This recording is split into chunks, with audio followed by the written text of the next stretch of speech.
Tonight, in lieu of a Devar Torah, we're going to do a little story, I think. Given everything going on in the world, it might just be nice to hear a story. As most stories go, it starts with a king in a far-off land, time long, long ago, in a galaxy far, far away. The king was having a birthday, and his subjects all wanted to give him a present.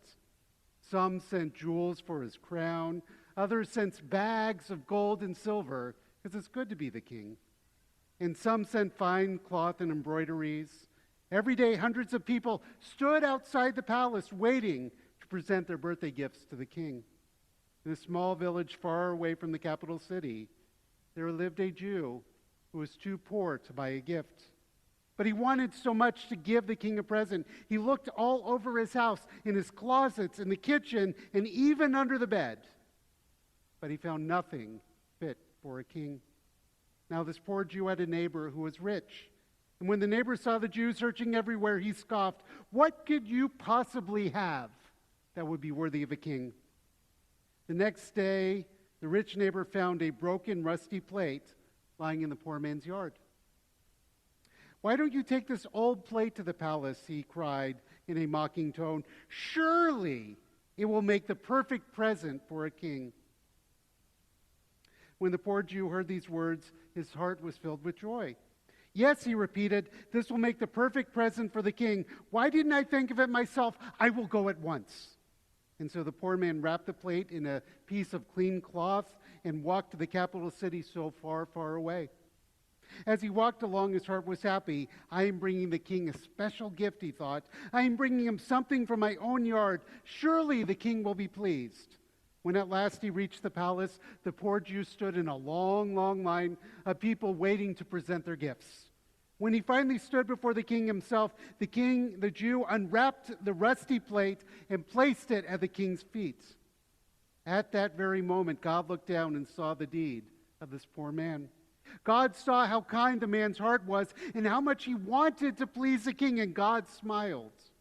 Then God sent Elijah the prophet down to the palace disguised as a helper to the king. When the poor Jew unwrapped the rusty plate, Elijah pushed it under the window so that the sun shone upon it.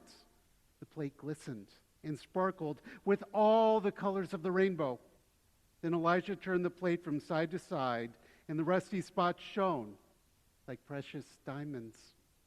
The king was amazed. "Never have I seen such a beautiful plate," he cried, jumping to his feet. The king ordered Elijah to put it on a special shelf near the window so that he could gaze upon it. "How can I thank you, my dear man?" the king asked the poor Jew. "I know I will give you a gift in return." And the king bade the Jew to wait outside. In a short while, the king's servants brought him a pouch with his gift inside. The poor man set out for his village, delighted that his present had found favor with the king. When he reached his home, he opened the pouch, and to his great surprise, he found that it was filled with gold coins. The next day, the rich neighbor saw the bag of gold and was curious about it. "Where did you get so much gold?" he asked. The poor Jew told him what had happened at the palace. "Ah," thought the rich neighbor, "if the king gave him a bag of gold for his old rusty plate, imagine what he will give me for a real plate of gold." So the man sold all his jewels and all his embroideries and all his precious possessions, and he had a plate of solid gold made for the king. He wrapped it in silk and rolled to the capital city. He too waited in line, and when at last it was his turn to stand before the king, he unwrapped his gift and placed it at the king's feet. The plate sparkled brightly. It glittered like diamonds in the sunlight. Indeed, it glistened with all the colors of the rainbow. The king was overjoyed. "What a magnificent gift," he said, jumping to his feet. "My dear man, how can I ever thank you?" He paused and thought for a moment. "I know," he said at last. "I will give you a gift in return. One that is more precious, more valuable than anything in the entire world." And the king whispered instructions to his guard. So the rich man, too, was asked to wait outside the door, and soon he, too, was handed a pouch to take home. He was so curious, so eager to see his gift, that he could barely wait to leave the palace. Outside on the street, he opened the pouch and reached in to pull out the most valuable gift that the king could find to give him. That is when the rich man found himself holding his neighbor's rusty plate.